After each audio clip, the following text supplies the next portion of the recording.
أعوذ بالله من الشيطان الرجيم بسم الله الرحمن الرحيم أفمن وعدناه وعدا حسنا فهو لاقيه كمن متعناه متاع الحياة الدنيا ثم هو يوم القيامة من المحضرين ويوم يناديهم فيقول أين شركائي الذين كنتم تزعمون قال الذين حق عليهم القول ربنا هؤلاء الذين أغويناهم كما غوينا تبرأنا إليك ما كانوا إيانا يعبدون وقيل ادعوا شركاءكم فدعوهم فلم يستجيبوا لهم ورأوا العذاب لو أنهم كانوا يهتدون ويوم يناديهم فيقول ماذا أجبتم المرسلين فعميت عليهم الأنباء يومئذ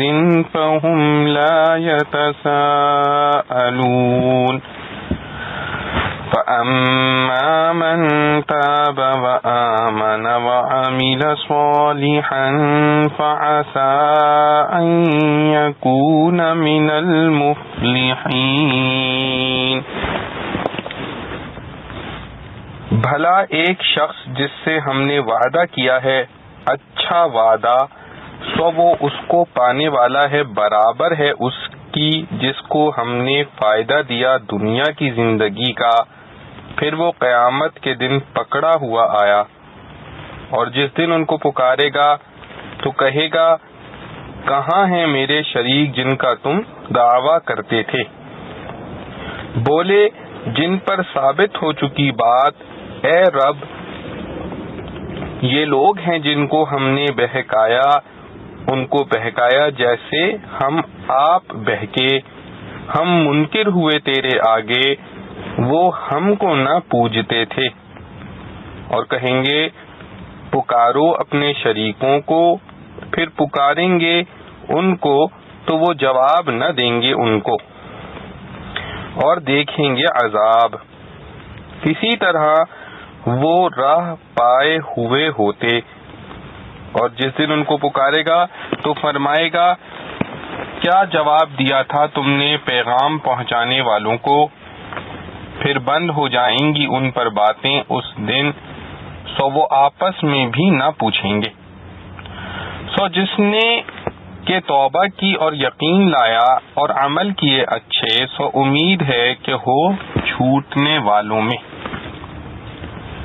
خلاصہ تفسیر، بھلا وہ شخص جس سے ہم نے ایک پسندیدہ وعدہ کر رکھا ہے، پھر وہ شخص اس وعدے کی چیز کو پانے والا ہے،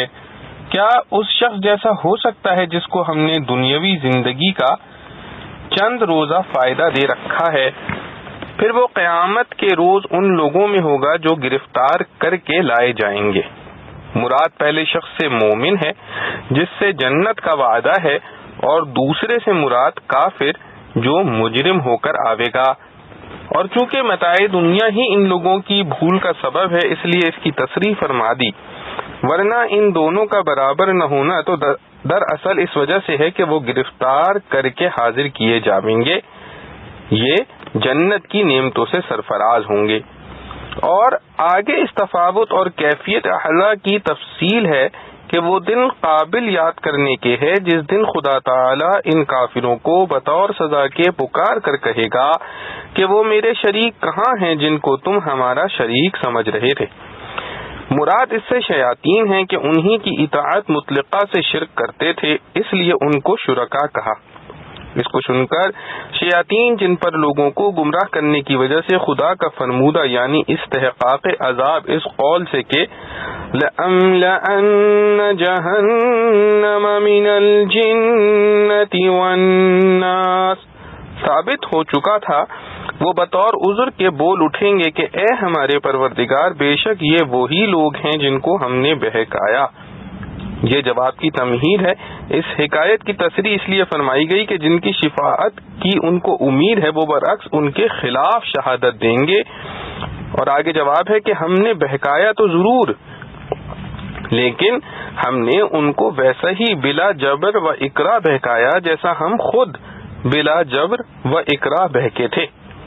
یعنی جس طرح ہم خود اپنے اختیار سے گمراہ ہوئے، کسی نے ہمیں مجبور نہیں کیا، اسی طرح ہم کو ان پر جابرانہ تسلط نہ تھا، ہمارا کام صرف بہکانا تھا، پھر اس کو انہوں نے اپنی رائے اور اختیار سے قبول کر لیا،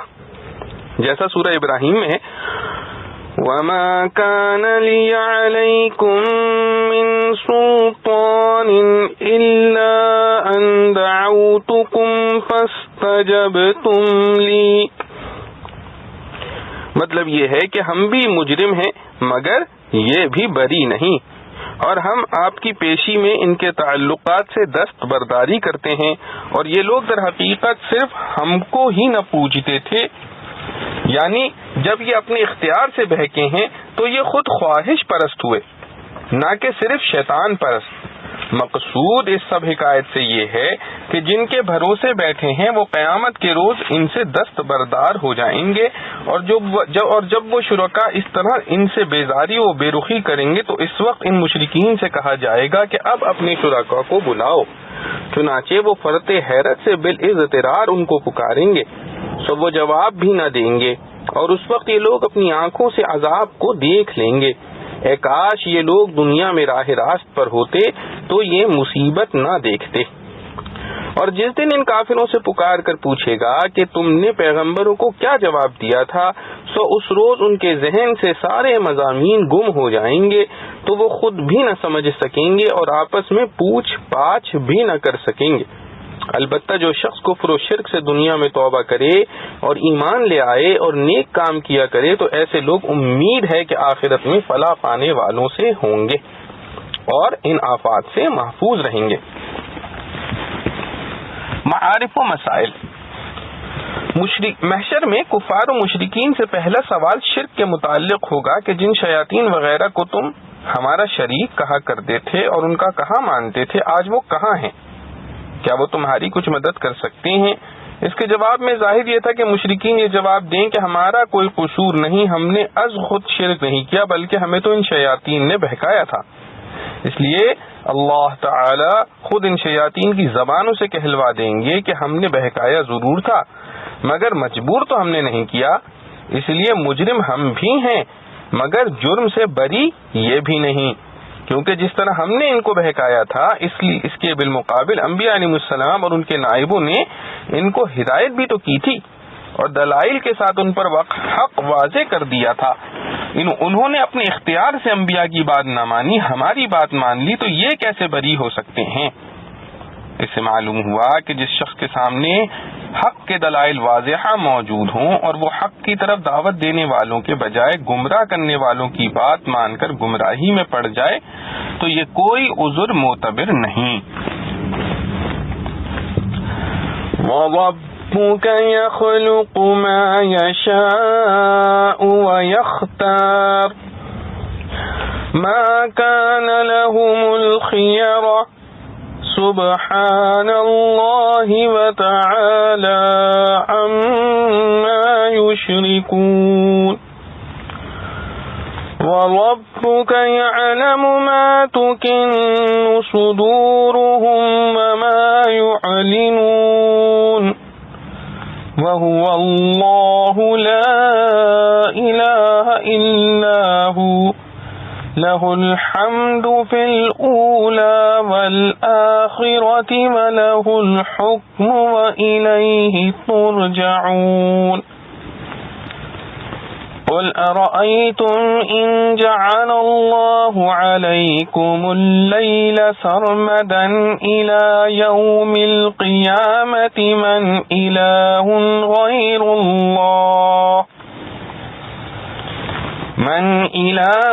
غير الله يأتيكم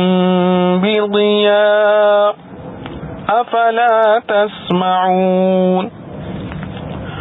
قل أرأيتم إن جعل الله عليكم النهار سرمدا إلى يوم القيامة من إله غير الله يأتيكم بليل تسكنون فيه أفلا تبصرون ومن رحمته جعل لكم الليل والنهار لتسكنوا فيه ولتبتغوا من فضله ولعلكم تشکرون۔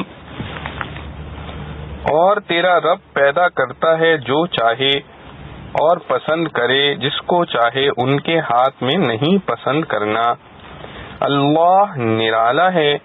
اور بہت اوپر ہے اس چیز سے کہ شریک بتلاتے ہیں، اور تیرا رب جانتا ہے جو چھپ رہا ہے ان کے سینوں میں اور جو کچھ کے ظاہر میں کرتے ہیں۔ اور وہی اللہ ہے، کسی کی بندگی نہیں اس کے سوا، اسی کی تعریف ہے دنیا اور آخرت میں، اور اسی کے ہاتھ ہے حکم، اور اسی کے ہاتھ حکم ہے، اور اسی کے پاس پھیرے جاؤ گے۔ تو کہہ دیکھو تو اگر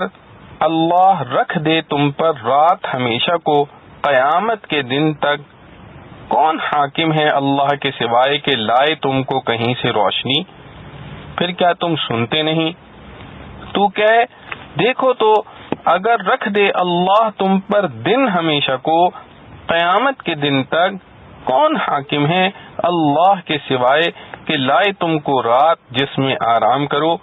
پھر کیا تم نہیں دیکھتے؟ اور اپنی مہربانی سے بنا دیے ہے تمہارے واسطے رات اور دن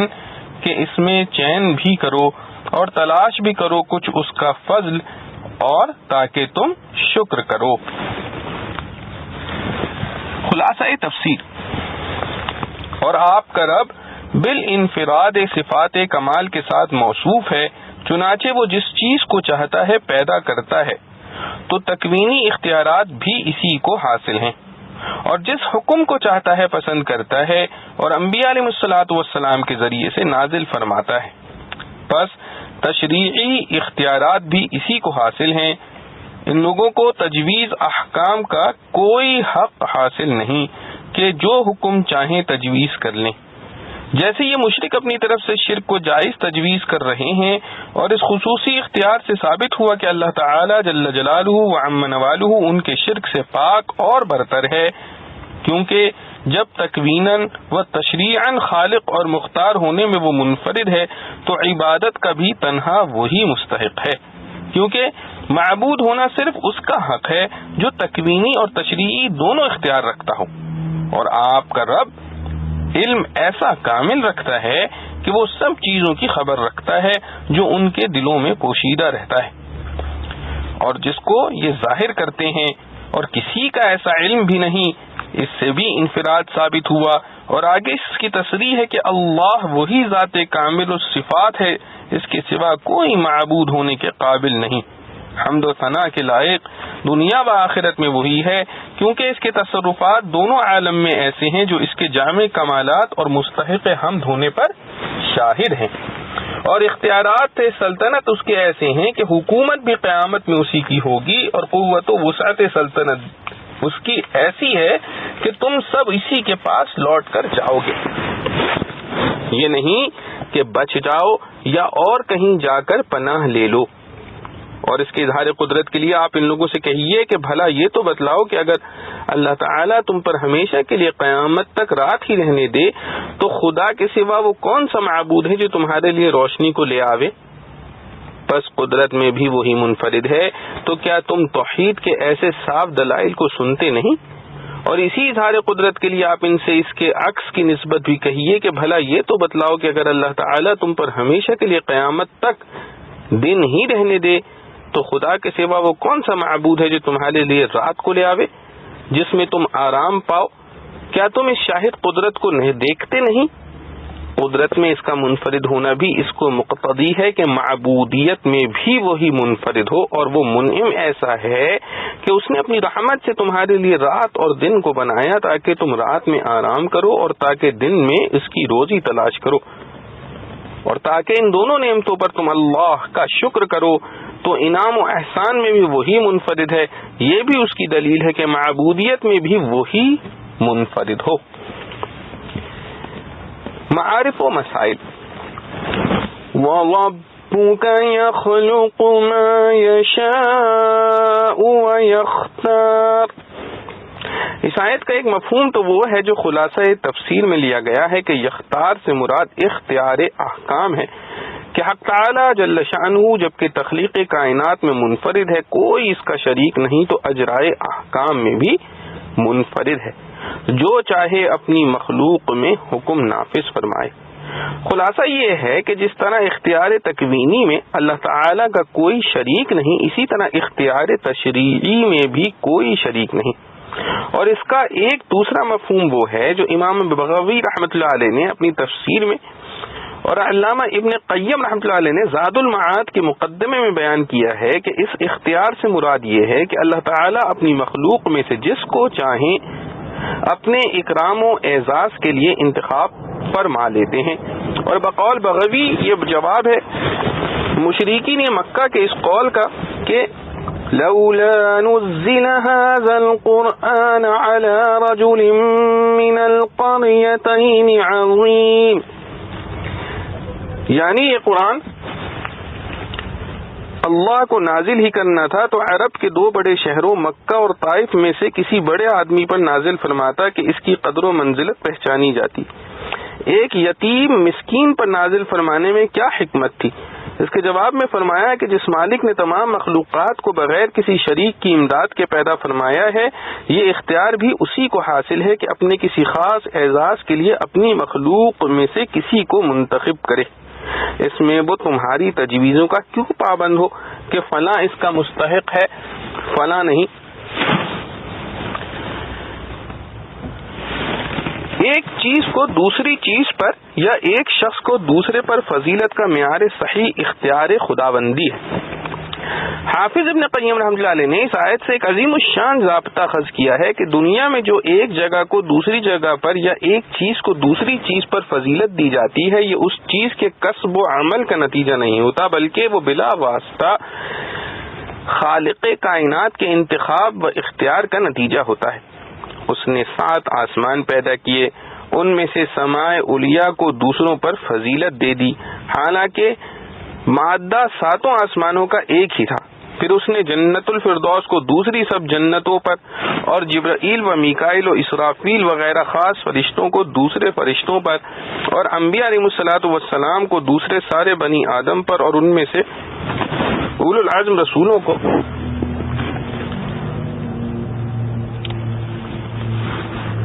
دوسرے انبیاء پر اور اپنے خلیل ابراہیم اور حبیب محمد مصطفیٰ صلی اللہ علیہ وسلم کو دوسرے سب اولو العزم رسولوں پر، پھر اولاد اسماعیل علیہ السلام کو دوسری ساری دنیا کے لوگوں پر، پھر قریش کو ان سب پر اور بنی ہاشم کو سب قریش پر، اور سید ولد آدم حضرت محمد مصطفیٰ صلی اللہ علیہ وآلہ وسلم کو سب بنی ہاشم پر، پھر اسی طرح صحابہ کرام رضوان اللہ علیہم اجمعین اور دوسرے اسلاف امت کو دوسروں پر فضیلت دینا، یہ سب حق تعالی جل شانہ کے انتخاب و اختیار کا نتیجہ ہے۔ اسی طرح زمین کے بہت سے مقامات کو دوسرے مقامات پر اور بہت دنوں اور راتوں کو دوسرے دنوں اور راتوں پر فضیلت دینا، یہ سب اسی اختیار اور انتخاب حق جل شانہ کا اثر ہے۔ غرض افضلیت و مفضولیت کا اصل معیار تمام کائنات میں یہی انتخاب و اختیار ہے۔ البتہ فضیلت کا ایک دوسرا سبب انسانی اعمال و افعال بھی ہوتے ہیں، اور جن مقامات میں نیک اعمال کیے جائیں وہ مقامات بھی ان اعمال صالحہ یا صالحین عباد کی سکونت سے متبرک ہو جاتے ہیں۔ یہ فضیلت کسب و اختیار اور عمل صالح سے حاصل ہو سکتی ہے۔ خلاصہ یہ ہے کہ دنیا میں مدار فضیلت دو چیزیں ہیں، ایک غیر اختیاری ہے جو صرف حق تعالی کا انتخاب ہے، دوسرا اختیاری جو اعمال صالحہ اور اخلاق فاضلہ سے حاصل ہوتا ہے۔ علامہ ابن قیم رحمۃ اللہ علیہ نے اس موضوع پر بڑا تفصیلی کلام کیا ہے اور آخر میں صحابہ کرام رضوان اللہ علیہم اجمعین میں سے خلفائے راشدین کو تمام دوسرے صحابہ پر اور خلفائے راشدین میں صدیق اکبر رضی اللہ عنہ، ان کے بعد عمر بن الخطاب رضی اللہ عنہ، ان کے بعد عثمان غنی رضی اللہ عنہ، ان کے بعد علی مرتضی رضی اللہ عنہم کی ترتیب کو ان دونوں معیاروں سے ثابت کیا ہے۔ حضرت شاہ عبد العزیز دہلوی رحمۃ اللہ علیہ کا بھی ایک مستقل رسالہ فارسی زبان میں اس موضوع پر ہے، جس کا اردو ترجمہ احقر نے بنام بعد التفصیل مسئلۃ التفضیل شائع کر دیا ہے، اور احکام القرآن سورہ قصص میں بھی اس کو بزبان عربی مفصل لکھ دیا ہے۔ اہل علم کے ذوق کی چیز ہے، وہاں مطالعہ فرمائیں۔ أَرَأَيْتُمْ إِنْ جَعَلَ اللَّهُ عَلَيْكُمُ اللَّيْلَ سَرْمَدًا إِلَى يَوْمِ الْقِيَامَةِ مَنْ إِلَٰهٌ غَيْرُ اللَّهِ يَأْتِيكُمْ بِضِيَاءٍ أَفَلَا تَسْمَعُونَ إِلَى قَوْلِهِ بِلَيْلٍ تَسْكُنُونَ فِيهِ أَفَلَا تُبْصِرُونَ۔ اس آیت میں حق تعالی جل شانہ نے رات کے ساتھ تو اس کا ایک فائدہ ذکر فرمایا، بِلَيْلٍ تَسْكُنُونَ فِيهِ، یعنی رات میں انسان کو سکون ملتا ہے۔ اس کے بالمقابل دن کے ذکر میں بِضِيَاء کے ساتھ کوئی فائدہ ذکر نہیں فرمایا۔ سبب ظاہر ہے کہ دن کی روشنی اپنی ذات میں افضل ہے اور ظلمت سے روشنی کا بہتر ہونا معلوم و معروف ہے۔ روشنی کے بے شمار فوائد اتنے معروف ہیں کہ ان کے بیان کی ضرورت نہیں، بخلاف رات کے کہ وہ ظلمت اور اندھیری ہے جو اپنی ذات میں کوئی فضیلت نہیں رکھتی، بلکہ اس کی فضیلت لوگوں کے سکون و آرام کے سبب سے ہے، اس لیے اس کو بیان فرما دیا۔ اور اسی لیے دن کے معاملے کا ذکر کر کے آخر میں فرمایا افلا تسمعون، اور رات کا معاملہ ذکر کر کے فرمایا افلا تبصرون۔ اس میں یہ اشارہ ہو سکتا ہے کہ دن کے فضائل و برکات اور اس کے فوائد و ثمرات بے شمار ہیں جو احاطہ بصر میں نہیں آ سکتے، البتہ سنے جا سکتے ہیں، اس لیے افلا تسمعون فرمایا، کیونکہ انسانی علم و ادراک کا بڑا ذخیرہ کانوں ہی کے ذریعے حاصل ہوتا ہے۔ آنکھوں سے دیکھی ہوئی اشیاء ہمیشہ کانوں سے سنی ہوئی اشیاء سے بہت کم ہوئی ہیں، اور رات کے فوائد بنسبت دن کے فوائد کے کم ہیں، وہ دیکھے بھی جا سکتے ہیں، اس لیے یہاں افلا تبصرون کا کلمہ اختیار فرمایا۔ وَيَوْمَ يُنَادِيهِمْ فَيَقُولُ أَيْنَ شُرَكَائِيَ الَّذِينَ كُنتُمْ تَزْعُمُونَ وَنَزَعْنَا مِن كُلِّ أُمَّةٍ شَهِيدًا فَقُلْنَا هَاتُوا بُرْهَانَكُمْ فَعَلِمُوا أَنَّ الْحَقَّ لِلَّهِ وَضَلَّ عَنْهُمْ مَا كَانُوا يَفْتَرُونَ۔ اور جس دن ان کو پکارے گا تو فرمائے گا کہاں ہیں میرے شریک جن کا تم دعویٰ کرتے تھے، اور جدا کر دیں گے ہم ہر فرقے میں سے ایک احوال بتلانے والا، پھر کہیں گے لاؤ اپنی سند، تب جان لیں گے کہ سچ بات ہے اللہ کی، اور کھوئی جائیں گی ان سے جو باتیں وہ جوڑتے تھے۔ خلاصہ تفصیل، اور جس دن اللہ تعالیٰ ان کو پکار کر فرمائے گا تاکہ سب لوگ ان کی رسوائی سن لیں کہ جن کو تم میرا شریک سمجھتے تھے وہ کہاں گئے، اور اگرچہ حجت تمام کرنے کے لیے خود اس کا اقرار کافی تھا، مگر مزید تاکید کے لیے ان پر شہادت بھی قائم کر دی جاوے گی، اس طرح کہ ہم ہر امت میں سے ایک ایک گواہ بھی نکال کر لائیں گے۔ مراد اس سے انبیاء علیہ السلام ہیں جو ان کے کفر کی گواہی دیں گے۔ پھر ہم ان مشرکین سے کہیں گے کہ اب اپنی کوئی دلیل شرک کے دعوے کی صحت پر پیش کرو، اس وقت ان کو بعین الیقین معلوم ہو جائے گا کہ سچی بات خدا کی تھی جو انبیاء کے ذریعے بتلائی گئی تھی۔ اور شرک کا دعویٰ جھوٹا تھا، اور دنیا میں جو کچھ باتیں گھڑا کرتے تھے آج کسی کا پتہ نہ رہے گا، کیونکہ انکشاف حق کے لیے باطل کا غائب ہو جانا لازم ہے۔ فائدہ، اس سے پہلی آیت میں جو سوال ماذا اجبتم میں کیا گیا، اس میں کفار سے انبیاء علیہم السلام سے شہادت دلوانا مقصود ہے، اس لیے سوال میں کوئی تکرار نہیں۔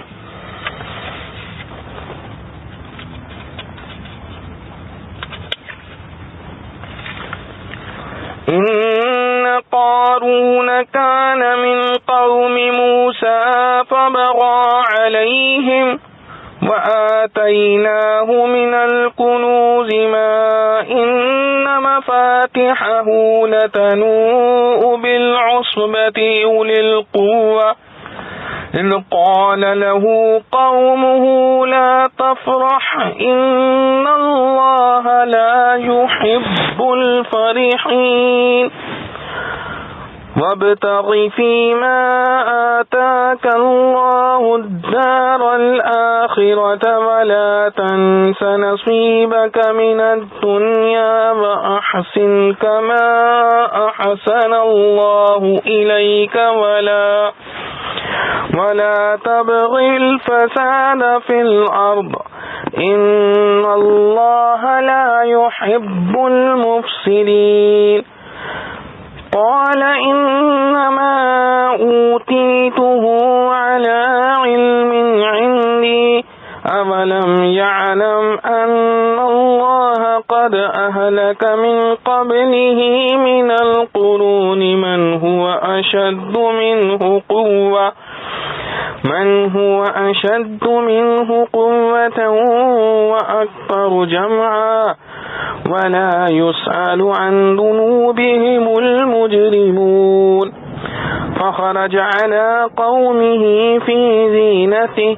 قال الذين يريدون الحياة الدنيا يا ليت لنا مثل ما أوتي قارون إنه لذو حظ عظيم وقال الذين أوتوا العلم ويلكم ثواب الله خير لمن آمن وعمل صالحا ولا يلقاها إلا الصابرون فخسفنا به وبداره الأرض فما كان له من فئة ينصرونه من دون الله وما كان من المنتصرين وأصبح الذين تمنوا مكانه بالأمس يقولون ويكأن الله يبسط الرزق لمن يشاء من عباده ويقدر لولا أمن الله علينا لخسف بنا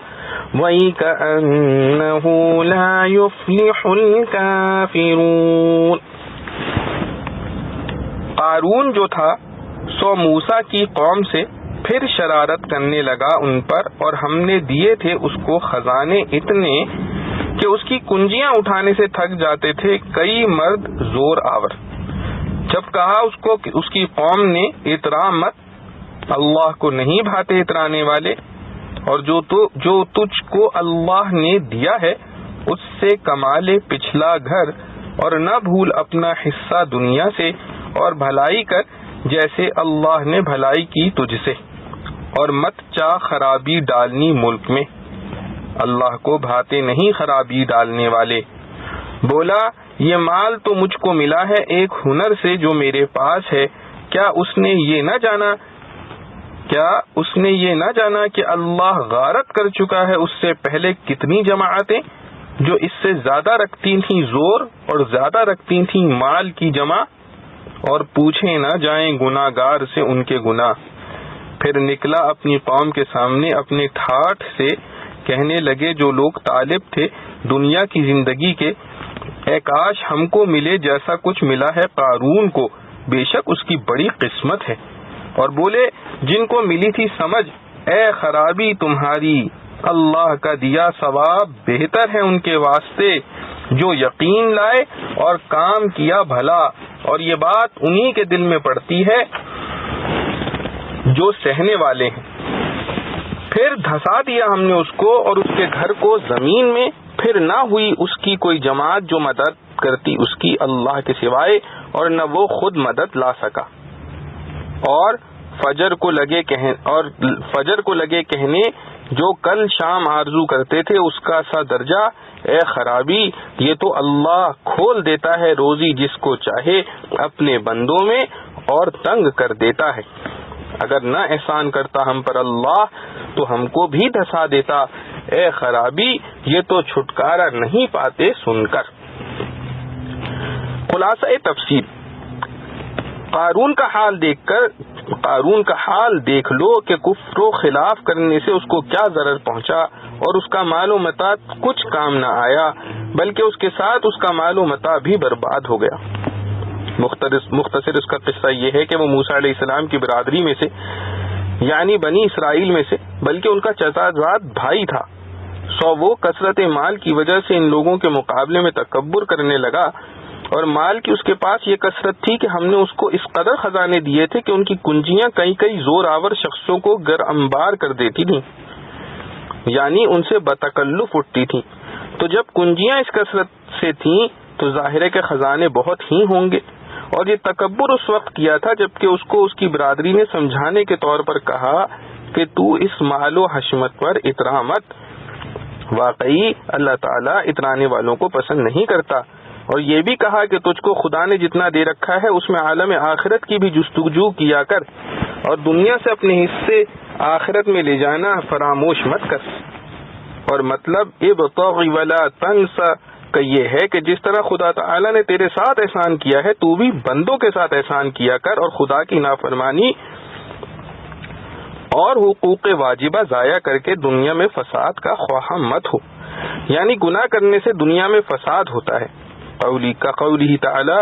ظہر الفساد فی البر والبحر بما کسبت ایدی الناس، بالخصوص متعدی گناہ۔ بے شک اللہ تعالی جل شانہ اہل فساد کو پسند نہیں کرتا۔ یہ سب نصیحت مسلمانوں کی طرف سے ہوئی۔ غالباً یہ مضامین موسیٰ علیہ السلام نے اول فرمائے ہوں گے، پھر مقرر دوسرے مسلمانوں نے ان کا اعادہ کیا ہوگا۔ قارون یہ سن کر کہنے لگا کہ مجھ کو یہ سب کچھ میری ذاتی ہنر بندی سے ملا ہے، یعنی میں جو وجوہ و تدابیر معاش کی خوب جانتا ہوں، اس لیے میں نے یہ سب جمع کیا ہے۔ پھر میرا تفاخر بیجا نہیں،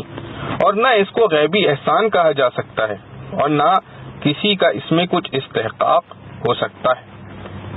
آگے اللہ تعالیٰ اس کے اس قول کو رد فرماتے ہیں، کیا اس قارون نے اخبار متواترہ سے یہ نہ جانا کہ اللہ تعالیٰ جل شانہ اس سے پہلے امتوں میں ایسوں کو ہلاک کر چکا ہے جو قوت مالی میں بھی اس سے کہیں بڑھے ہوئے تھے اور مجمع بھی اس سے ان کا زیادہ تھا۔ صرف یہ نہیں کہ بس ہلاک ہو کر چھوٹ گئے ہوں، بلکہ بوجہ ان کے ارتکاب جرم کفر اور اللہ تعالیٰ کو یہ جرم معلوم ہونے کے قیامت میں بھی معذب ہوں گے،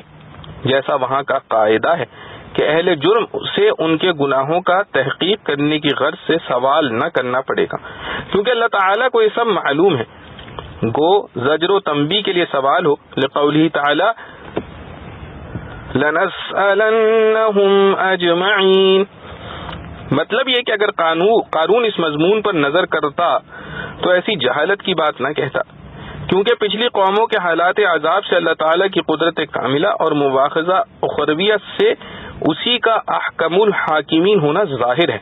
پھر کسی کو کیا حق ہے کہ اللہ تعالیٰ کی نعمت کو اپنی ہنر مندی کا نتیجہ بتلائے اور حقوق واجبہ سے انکار کرے؟ پھر ایک بار اتفاق ایسا ہوا کہ وہ اپنی آرائش اور شان سے اپنی برادری کے سامنے نکلا، جو لوگ اس کی برادری میں دنیا کے طالب تھے وہ مومن ہوں، جیسا کہ ان کے اگلے قول وہی کأن اللہ یبسط سے ظاہراً معلوم ہوتا ہے۔ وہ لوگ کہنے لگے کیا خوب ہوتا کہ ہم کو بھی ساز و سامان ملتا جیسا قانون کو ملا ہے، واقعی وہ بڑا صاحب نصیب ہے۔ یہ تمنا ہرس کی تھی، اس سے کافر ہونا لازم نہیں آتا۔ جیسا اب بھی بعض آدمی باوجود مسلمان ہونے کے شب و روز دوسری قوموں کی ترقیاں دیکھ کر للچاتے ہیں اور اس کی فکر میں لگے رہتے ہیں، اور جن لوگوں کو دین کی فہم عطا ہوئی تھی وہ ان حدیثوں سے کہنے لگے، اے تمہارا ناس ہو، تم اس دنیا پر کیا جاتے ہو؟ اللہ تعالیٰ کے گھر کا ثواب اس دنیاوی کر و فر سے 1000 درجے بہتر ہے، جو ایسے شخص کو ملتا ہے کہ ایمان لائے اور نیک عمل کرے،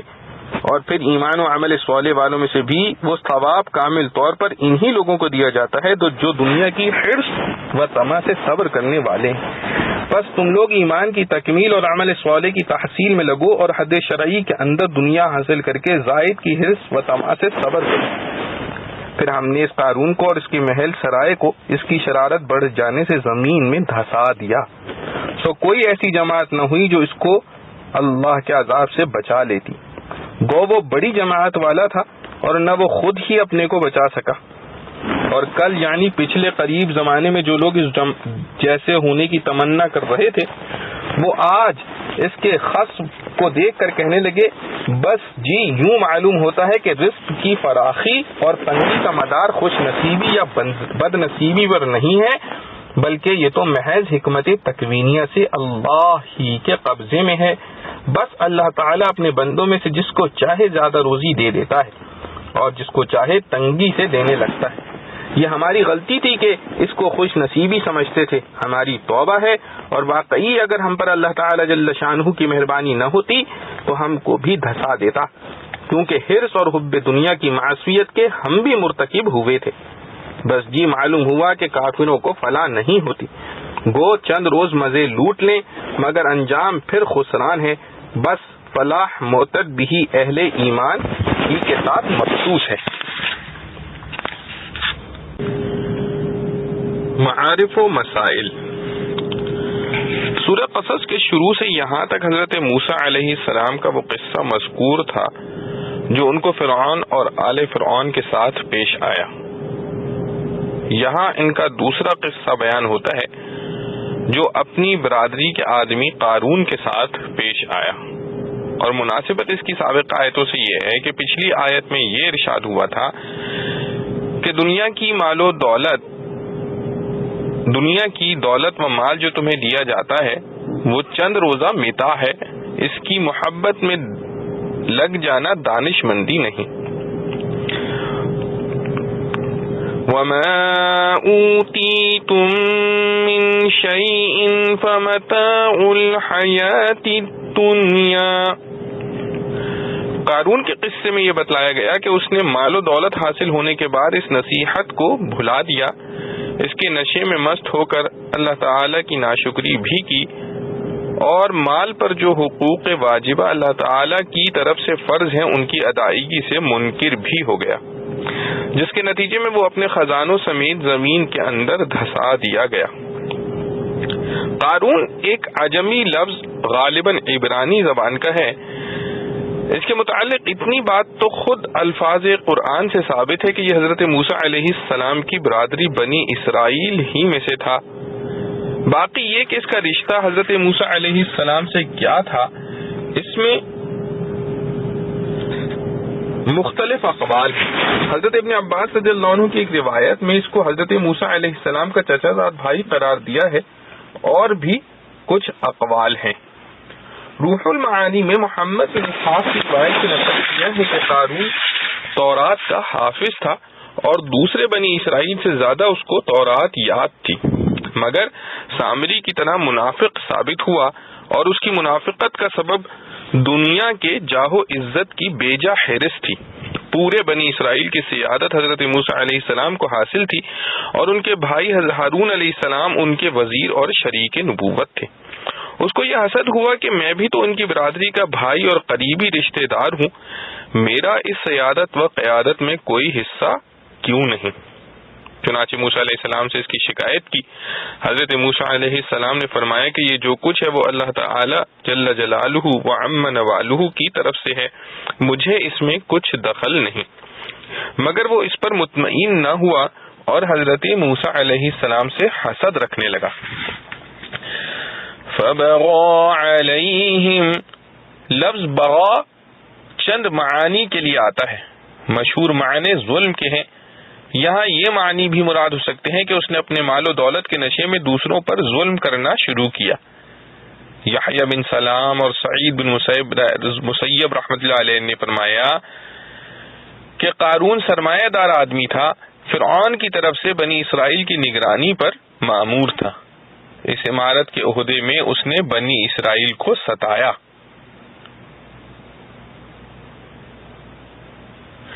اور دوسرے معنی تکبر کے بھی آتے ہیں۔ بہت سے مفسرین نے اس جگہ یہی معنی قرار دیے ہیں کہ اس نے مال و دولت کے نشے میں بنی اسرائیل پر تکبر شروع کیا اور ان کو حقیر و ذلیل قرار دیا۔ وَآتَيْنَاهُ مِنَ الْكُنُوزِ، کنوز کنز کی جمع ہے، مدفون خزانے کو کہا جاتا ہے، اور اصطلاح شرع میں کنز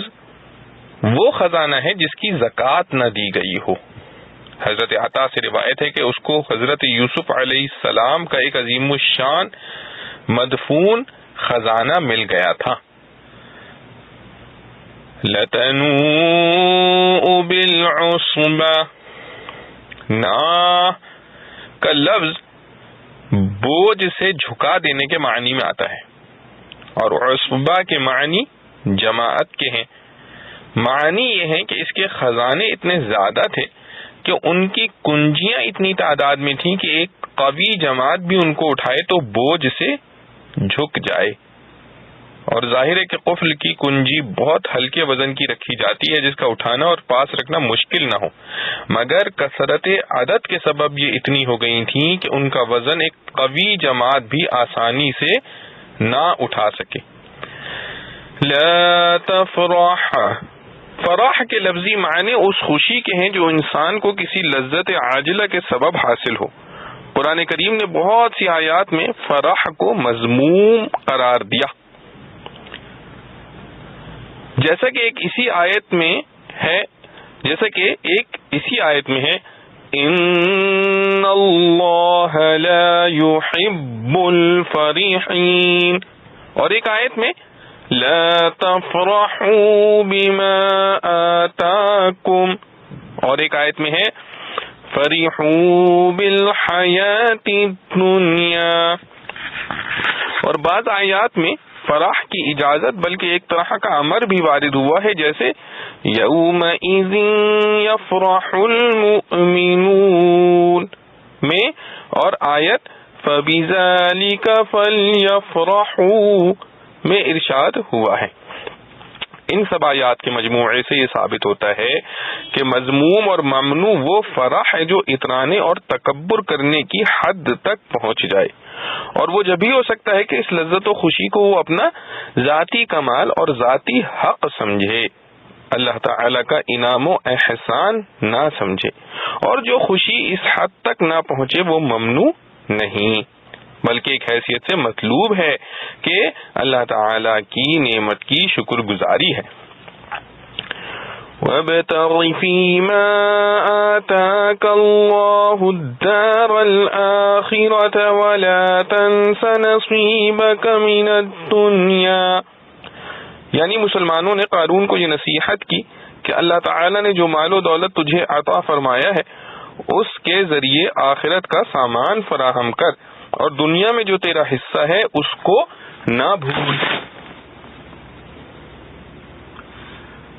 دنیا کا حصہ کیا ہے، اس کی تفسیر اکثر مفسرین نے یہ کی ہے کہ اس سے مراد دنیا کی عمر اور اس کے میں کیے ہوئے وہ اعمال ہیں جو اس کو آخرت میں کام آویں، جس میں صدقہ خیرات بھی داخل ہے اور دوسرے اعمال صالحہ بھی۔ حضرت ابن عباس رضی اللہ تعالی عنہ اور جمہور مفسرین سے یہی معنی منقول ہے۔ اس صورت میں دوسرا جملہ پہلے جملے کی تاکید و تائید ہوگی۔ پہلے جملے میں جو کہا گیا کہ جو کچھ تجھے اللہ نے دیا ہے، یعنی مال و دولت اور عمر و قوت و صحت وغیرہ، ان سب سے وہ کام لے جو دار آخرت میں تیرے کام آئے، اور در حقیقت دنیا کا یہی حصہ تیرا ہے جو آخرت کا سامان بن جائے، باقی دنیا تو دوسرے وارثوں کا حصہ ہے۔ اور بعض مفسرین نے فرمایا کہ دوسرے جملے کا مطلب یہ ہے کہ جو کچھ اللہ تعالی نے تمہیں دیا ہے اس سے اپنی آخرت کا سامان بھی کرو، مگر اپنی ضروریات دنیا کو بھی نہ بھلاؤ کہ سب صدقہ خیرات کر کے کنگال بن جاؤ، بلکہ بقدر ضرورت اپنے لیے بھی رکھو۔ اس تفسیر پر نصیب دنیا سے مراد اس کی معاشی ضروریات ہوں گی۔ واللہ سبحانہ وتعالی عالم۔ انما اوتیتہ علی علم عندی، بعض مفسرین نے فرمایا کہ یہاں علم سے مراد علم تورات ہے، جیسا کہ بعض روایات میں ہے کہ قارون تورات کا حافظ اور عالم تھا اور ان 70 اصحاب میں سے تھا جن کو حضرت موسیٰ علیہ السلام نے میقات کے لیے منتخب فرمایا تھا، مگر اس کو اپنے اس علم پر ناز و غرور پیدا ہو گیا، اس کو اپنا ذاتی کمال سمجھ بیٹھا، اور اس کے اس کلام کا مطلب یہی تھا کہ مجھے جو کچھ مال و دولت ملا ہے میرے اپنے ذاتی کمال علمی کے سبب ملا ہے، اس لیے میں اس کا خود حقدار ہوں، اس میں مجھ پر کسی کا احسان نہیں۔ مگر ظاہر یہ ہے کہ یہاں علم سے مراد معاشی تدبیروں کا علم ہے، مثلا تجارت، صنعت وغیرہ کا جن سے مال حاصل ہوتا ہے، اور مطلب یہ ہے کہ جو مال مجھے حاصل ہوا ہے اس میں اللہ تعالی کے احسان کا کیا دخل ہے، یہ تو میں نے اپنی ہوشیاری اور کارگزاری کے ذریعے حاصل کیا ہے۔ اور جاہل نے یہ نہ سمجھا کہ یہ ہوشیاری اور کارگزاری اور صنعت یا تجارت کا تجربہ اور علم بھی تو اللہ تعالی ہی کا دیا ہوا تھا، اس کا کوئی ذاتی کمال نہ تھا۔ اولم یعلم ان اللہ قد اہلک من قبلہ، قارون کے اس قول کا کہ میرا مال و دولت میرے ذاتی علم و ہنر سے حاصل کردہ ہے، اصل جواب تو وہ تھا جو اوپر لکھا گیا ہے کہ اگر یہی تسلیم کر لیا جائے کہ اس کا سبب کوئی خاص علم و ہنر تھا تو بھی اللہ تعالی جل جلالہ وعم نوالہ کے احسان سے کیسے بری ہوا، کیونکہ یہ علم و ہنر اور قوت کسب بھی تو اللہ تعالی ہی کی بخشی ہوئی ہے۔ مگر اس کا جواب بوجہ غایت ظہور کے نظر انداز فرما کر قرآن نے یہ بتلایا کہ یہ مال و دولت فرض کرو کہ اس کو اپنے ہی ذاتی کمال سے حاصل ہوا ہو، مگر خود اس مال و دولت کی کوئی حقیقت نہیں۔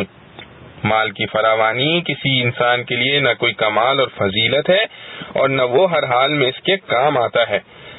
اس کے ثبوت میں پچھلی امتوں کے بڑے سرمایہ داروں کی مثال پیش فرمائی کہ جب انہوں نے سرکشی کی تو اللہ تعالی کے عذاب نے ان کو اچانک پکڑ لیا،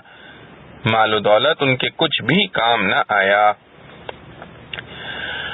وَقَالَ الَّذِينَ أُوتُوا الْعِلْمَ وَيْلَكُمْ، اس آیت میں الَّذِينَ أُوتُوا الْعِلْمَ یعنی علماء کا مقابلہ الذین یریدون الحیات الدنیا سے کیا گیا، جس میں واضح اشارہ اس طرف ہے کہ متاع دنیا کا ارادہ اور اس کو مقصود بنانا اہل علم کا کام نہیں۔ اہل علم کی نظر ہمیشہ آخرت کے دائمی فائدے پر رہتی ہے، متاع دنیا کو بقدر ضرورت حاصل کرتے ہیں اور اسی پر قناعت کرتے ہیں۔ تلك الدار الآخرة نجعلها للذين لا يريدون علوا في الأرض ولا فسادا والعاقبة للمتقين من جاء بالحسنة فله خير منها ومن جاء بالسيئة فلا يجزى الذين عملوا السيئات إلا ما كانوا يعملون۔ وہ گھر پچھلا ہے ہم دیں گے وہ ان لوگوں کو جو نہیں چاہتے اپنی بڑائی ملک میں اور نہ بگاڑ ڈالنا، اور عاقبت بھلی ہے ڈرنے والوں کی۔ جو لے کر آیا بھلائی اس کو ملنا ہے اس سے بہتر، اور جو کوئی لے کر آیا برائی سو برائیاں کرنے والے ان کو وہی سزا ملے گی جو کچھ وہ کرتے تھے۔ خلاصہ تفسیر، یا عالم آخرت جس کے ثواب کا مقصود ہونا اوپر ثواب اللہ خیر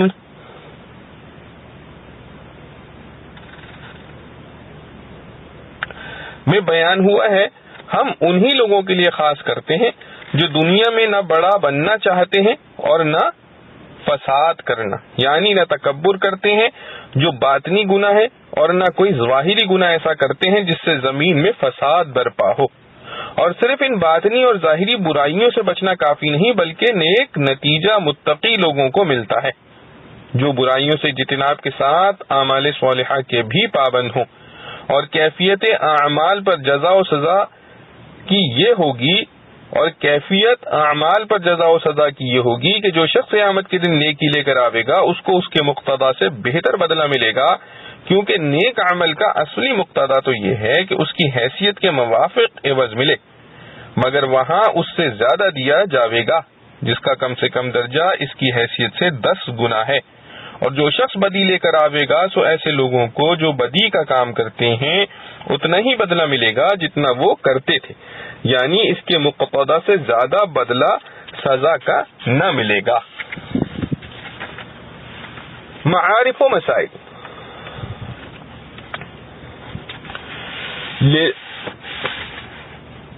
للذین لا یریدون علوا فی الارض ولا فسادا.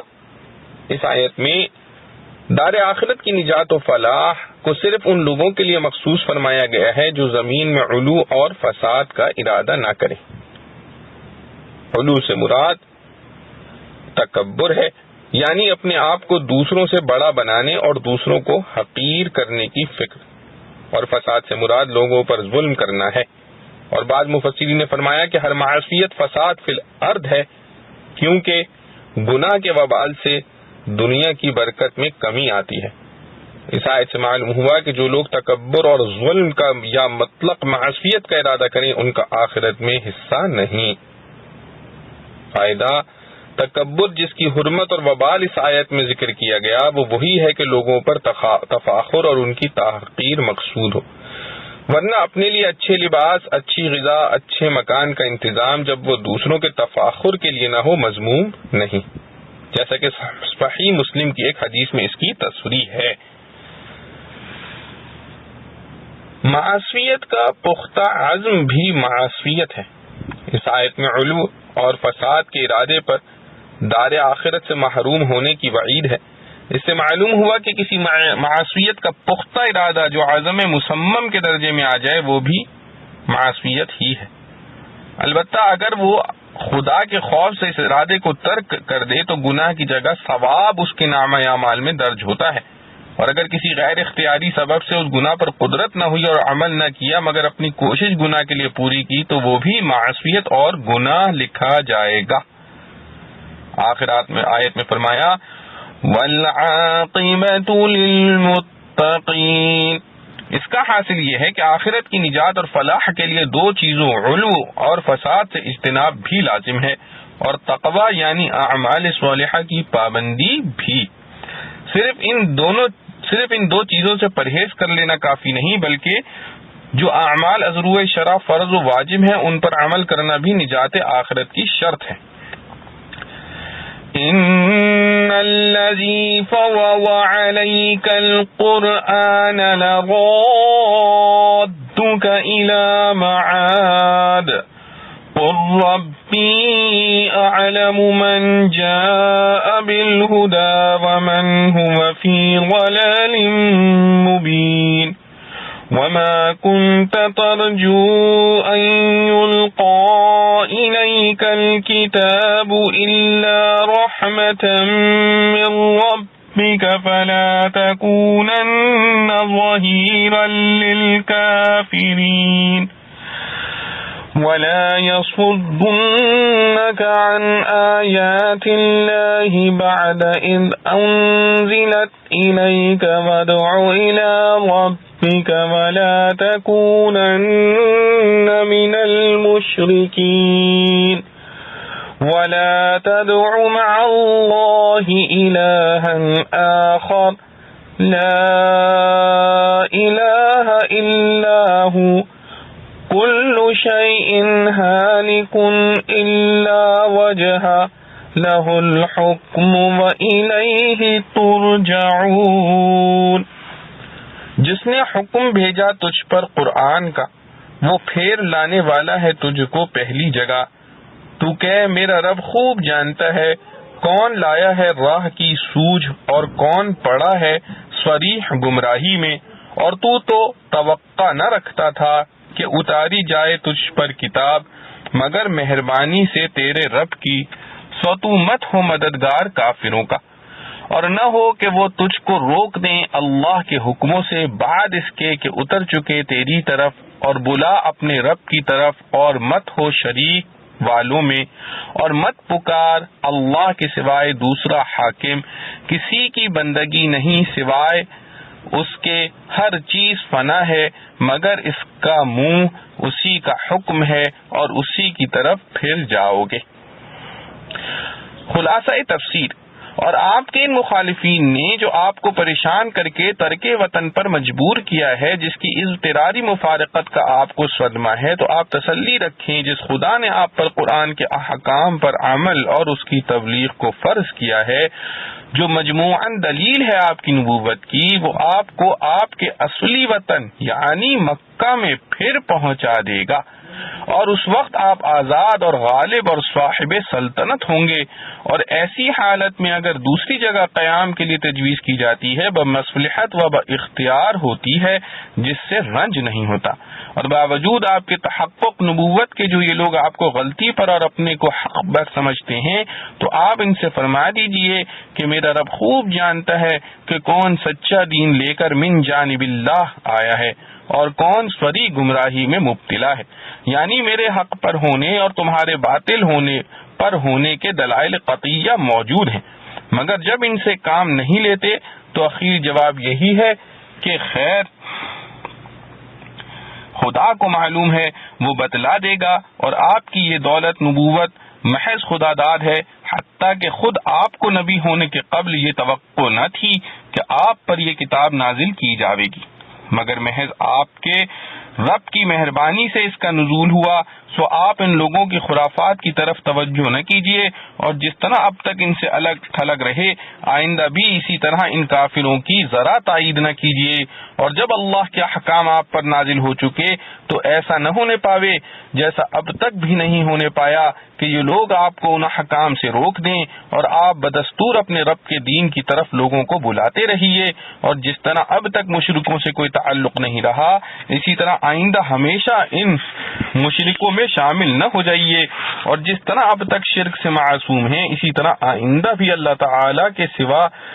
اللہ کے ساتھ کسی معبود کو نہ پکارنا۔ ان آیتوں میں کفار مشرکین کو ان کی درخواستوں سے نا امید کرنا ہے، اور روئے سخن انہی کی طرف ہے کہ تم پر جو حضور پاک صلی اللہ علیہ وسلم سے دین میں موافق ہونے کی درخواست کرتے ہو، اس میں کامیابی کا کبھی احتمال نہیں، مگر عادت ہے کہ جس شخص پر زیادہ غصہ ہوتا ہے اس سے بات نہیں کیا کرتے، اس سے بات نہیں کیا کرتے اور اپنے محبوب سے باتیں کر کے اس شخص کو سنایا کرتے ہیں۔ معالم میں حضرت ابن عباس رضی اللہ عنہ کی روایت ہے کہ یہ خطاب صرف ظاہر میں آپ صلی اللہ علیہ وسلم کو ہے اور مقصود آپ صلی اللہ علیہ وسلم نہیں، یہاں تک رسالت کے متعلق مضمون قصدن تھا، وہ توحید کا بھی ضمناً آ گیا۔ آگے توحید کا مضمون قصدن ہے کہ اس کے سوا کوئی معبود ہونے کے قابل نہیں، اس لیے کہ سب چیزیں فنا ہونے والی ہیں بجز اس کی ذات کے، پس اس کے سوا کوئی مستحق عبادت نہ ٹھہرا۔ یہ مضمون توحید کا ہو گیا۔ آگے معاد کا مضمون ہے کہ اسی کی حکومت ہے جس کا ظہور کامل قیامت میں ہے، اور اسی کے پاس تم سب کو جانا ہے، پس سب کو ان کے کیے کی جزا دے گا۔ یہ معاد کا مضمون بھی ختم ہو گیا۔ معارف و مسائل۔ ان الذی فرض علیک القرآن لرادک الی معاد۔ آخر صورت میں یہ آیات رسول اللہ صلی اللہ علیہ وسلم کی تسلی اور اپنے فریضہ رسالت و نبوت پر پوری طرح قائم رہنے کی تاکید کے لیے ہیں، اور مناسبت اس کی سابقہ آیات صورت سے یہ ہے کہ اس صورت میں اللہ تعالی نے حضرت موسیٰ علیہ السلام کا تفصیلی قصہ فرعون اور اس کی قوم کی دشمنی اور اس سے خوف کا، پھر اپنے فضل سے ان کو قوم فرعون پر غالب کرنے کا ذکر فرمایا۔ تو آخر صورت میں خاتم الانبیاء صلی اللہ علیہ وسلم کے ایسے ہی حالات کا خلاصہ بیان فرما دیا کہ کفار مکہ نے آپ کو پریشان کیا، قتل کے منصوبے بنائے، مسلمانوں کی زندگی مکہ میں اجیرن کر دی، مگر حق تعالی نے اپنی عادت قدیمہ کے مطابق آپ کو سب پر فتح اور غلبہ نصیب فرمایا، اور مکہ مکرمہ جہاں سے کفار نے آپ کو نکالا تھا اور وہ پھر مکمل طور پر آپ کے قبضے میں آیا۔ الذی فرض علیک القرآن، جس ذات پاک نے آپ پر قرآن فرض کیا ہے، یعنی اس کی تلاوت اور تبلیغ اور اس پر عمل آپ پر فرض فرمایا ہے، وہی ذات آپ کو پھر معاد پر لوٹائے گی۔ معاد سے مراد مکہ مکرمہ ہے، جیسا کہ صحیح بخاری وغیرہ میں حضرت ابن عباس رضی اللہ عنہ سے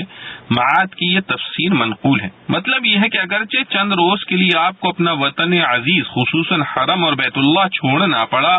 مگر قرآن کا نازل کرنے والا اور اس پر عمل کو فرض کرنے والا خدا تعالی آخر کار آپ کو پھر مکہ میں لوٹا کر لائے گا۔ ائمہ تفسیر میں سے مقاتل کی روایت ہے کہ رسول اللہ صلی اللہ علیہ وسلم ہجرت کے وقت غار ثور سے رات کے وقت نکلے اور مکہ سے مدینہ جانے والے معروف راستے کو چھوڑ کر دوسرے راستوں سے سفر کیا، کیونکہ دشمن تعاقب میں تھے۔ جب مقام جحفہ پر پہنچے جو مدینہ طیبہ کے راستے کی مشہور منزل رابق کی طرف قریب ہے، اور وہاں سے وہ مکہ سے مدینہ کا معروف راستہ مل جاتا ہے، اس وقت مکہ مکرمہ کے راستے پر نظر پڑی تو بیت اللہ اور وطن یاد آیا۔ اسی وقت جبرائیل امین علیہ السلام یہ آیت لے کر نازل ہوئے، جس میں آپ صلی اللہ علیہ وسلم کو بشارت دی گئی ہے کہ مکہ مکرمہ سے یہ جدائی چند روزہ ہے، اور بالآخر آپ صلی اللہ علیہ وسلم کو پھر مکہ مکرمہ پہنچا دیا جائے گا، جو فتح مکہ کی بشارت تھی۔ اسی لیے حضرت ابن عباس رضی اللہ عنہ کی ایک روایت میں ہے کہ یہ آیت جحفہ میں نازل ہوئی ہے، نہ مکی ہے نہ مدنی۔ قرآن دشمنوں پر فتح اور مقاصد میں کامیابی کا ذریعہ ہے۔ اس آیت میں آپ صلی اللہ علیہ وسلم کو دوبارہ مکہ مکرمہ میں فاتحانہ واپسی کی بشارت اس عنوان سے دی گئی ہے کہ جس ذات حق نے آپ صلی اللہ علیہ وسلم پر قرآن فرض کیا ہے، آپ کو دشمنوں پر غالب کر کے دوبارہ مکہ مکرمہ لوٹائے گا۔ اس میں اشارہ اس طرف بھی ہے کہ قرآن کی تلاوت اور اس پر عمل ہی اس نصرت خداوندی اور فتح مبین کا سبب ہوگی۔ کل شیء ہالک الا وجہہ، اس آیت میں وجہ سے مراد ذات حق سبحانہ و تعالی ہے، اور معنی یہ ہے ذات حق سبحانہ و تعالی کے سوا ہر چیز ہلاک و فنا ہونے والی ہے۔ اور بعض حضرات مفسرین نے فرمایا کہ وجہ سے مراد وہ عمل ہے جو خالص اللہ تعالی کے لیے کیا جائے۔ تو مطلب آیت کا یہ ہوگا کہ جو عمل اللہ تعالی کے لیے اخلاص کے ساتھ کیا جائے وہ ہی باقی رہنے والا ہے، باقی سب فانی ہے۔ واللہ سبحانہ و تعالی اعلم۔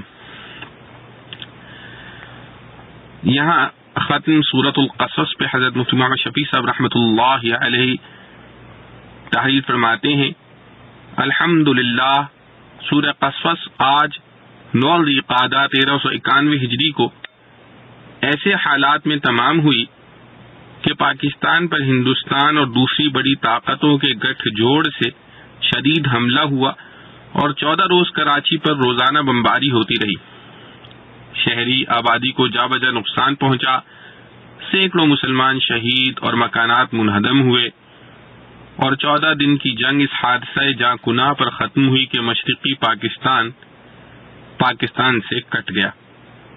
اور تقریباً 90,000 پاکستانی فوج نے وہاں محصور ہو کر ہتھیار ڈال دیے، اور اس وقت تک وہاں مسلمانوں کا قتل عام جاری ہے۔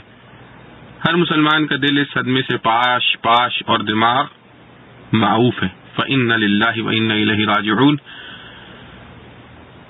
وَإِلَيْهِ الْمُشْتَكَى وَلَا مَلْجَأَ وَلَا مَنْجَا مِنَ اللَّهِ إِلَّا إِلَيْهِ۔ اللہ رب العزت سے دعا ہے جو کچھ پڑھا سنا گیا ہمیں اس پر عمل کرنے کی توفیق نصیب فرمائے۔ وآخر دعوانا الحمد للہ رب العالمین۔